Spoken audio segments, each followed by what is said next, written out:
दीदी शायद कुछ कह रही थी, लेकिन उन्होंने ये जरूर कहा है वो अपनी जीत को लेकर के पूरी तरीके से आशान्वित नजर आ रही हैं। एक बार फिर देखिए ऋषिकेश कि कुछ कह लीजिए, मीडिया में कुछ चर्चा हो, बीजेपी जो भी प्रोपेगेंडा करे, लेकिन सच्चाई ये है कि बीजेपी टीएमसी फिर जीत रही है। नहीं आशा, देखिए उस सीट पर एक बार नहीं कई बार गया मैं, और दर्जनों बार। जी। जितने वोट का अंतर पिछली बार 21 में ममता बनर्जी का था, 47,000 के आसपास वोट का था, और 48,000 वोट पहले ही डिलीशन में काट दिए गए उसी भवानीपुर में।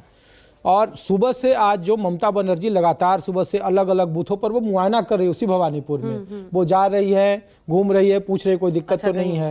एक नहीं कई दर्जन बूथों पर गई है वो सुबह से, और अभी भी वो यही बात कह रही है करे कि इतना टफ चुनाव उन्होंने नहीं देखा। तो निश्चित तौर पर ममता बनर्जी के लिए सबसे बड़ा चुनाव है, इसमें कोई दो राय नहीं है। भवानीपुर में आसान जीत वो नहीं जीत रही हैं। ऐसा नहीं कि वो 47,000 से जीत रही है, 20,000 से जीत रही है, 25,000 से जीत रही है। जीतेंगी वो जरूर, क्योंकि जो उनकी जो मेन ताकत है, हर बार हम लोग ये भूल जाते हैं कि महाराष्ट्र में राज्य सरकार का जो कैश ट्रांसफर स्कीम था वो कारगर रहा, बिहार में रहा, मध्य प्रदेश में रहा, लेकिन आप पश्चिम बंगाल में किसी भी जगह पर चले जाएं, आपको एक घर में ऐसा एक साल में एक परिवार को 10 से 12,000 रुपए महीने का मिलता है। और ये लक्ष्मी भंडार उसमें है, युवा साथी है उसमें कन्याश्री है। मैं एक चीज फिर आपसे पूछना चाहती हूँ, ये योजनाओं का असर है या ममता फैक्टर काम करता है? वो बंगाली अस्मिता काम करती है। ये योजनाओं का भी असर है और ममता फैक्टर भी है, बंगाली अस्मिता भी है। हाँ, टीएमसी के लिए चुनौती एक जरूर है इस बार के चुनाव में कि जो 15 साल का एंटी इनकम्बेंसी वोटर है वो भी जमीन पर दिख रहा है और वो भी वोकल है। तो निश्चित तौर पर भारतीय जनता पार्टी के वोट परसेंटेज बढ़ेंगे, इसमें कोई दो राय नहीं है, इंक्रीज करेंगे। और जो बम्पर वोटिंग बता रहा है, खास करके जो नदिया है, देखिए कि जहां पर पिछले बार 9 सीटें जीती 17 में से भारतीय जनता पार्टी, इस बार उस जिले में जो आज का वोटिंग ट्रेंड है वो हिंदू मुसलमान पोलराइज वोटिंग है, या तो इस तरफ या उस तरफ। हिंदू शरणार्थी मथुआ और उधर बहुत विवाद रहा।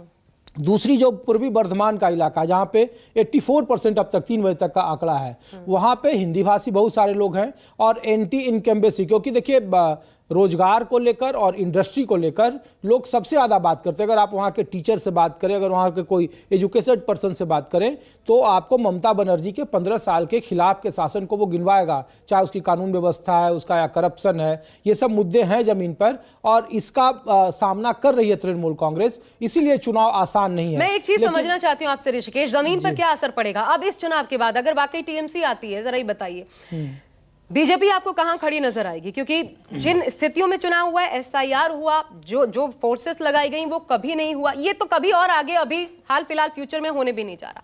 क्या असर पड़ेगा बंगाल की पॉलिटिक्स पर इसका? नहीं, उसका सीधा असर है कि पश्चिम बंगाल में जो विपक्ष, जो सस्टेनेबल जो कहा जा रहा था कि अस्तित्व की लड़ाई है, 77 सीट जब पिछली बार 21 में जीती भारतीय जनता पार्टी, तो 5 साल तक वो जमीन पर नहीं थी। उनके जितने भी लोग थे वो जमीन पर नहीं थे।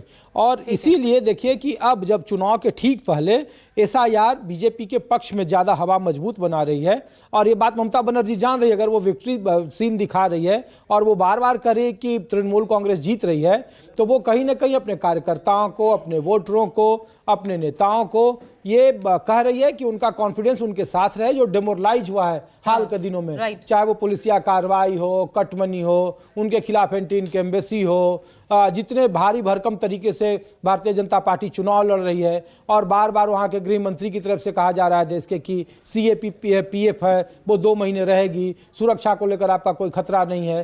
तो ये अपने कार्यकर्ताओं को, नेताओं को और वोटरों को मोरल बूस्टअप किया गया है, और इसीलिए ममता बनर्जी देखिए सुबह से वो सड़कों पर घूम रही है। ये पहला बयान संभवतः आज जो मैं देखा हूं, जब वो वोटिंग के पहले वो जा रहे हैं। लेकिन एक चीज मुझे ऐसा नजर आ रहा है इन तस्वीरों को देखने के बाद, और एक जो राजनीतिक नफरत जो दोनों पक्षों के बीच तैयार हो गई है ना, वो बंगाल को अब क्या दशा दिशा देगी इस चुनाव के बाद, ये देखना बहुत अहम होने वाला है कि इसका क्या गंभीर परिणाम निकलकर सामने आता है, असर क्या होगा। मेरे साथ प्रशांत है इस वक्त।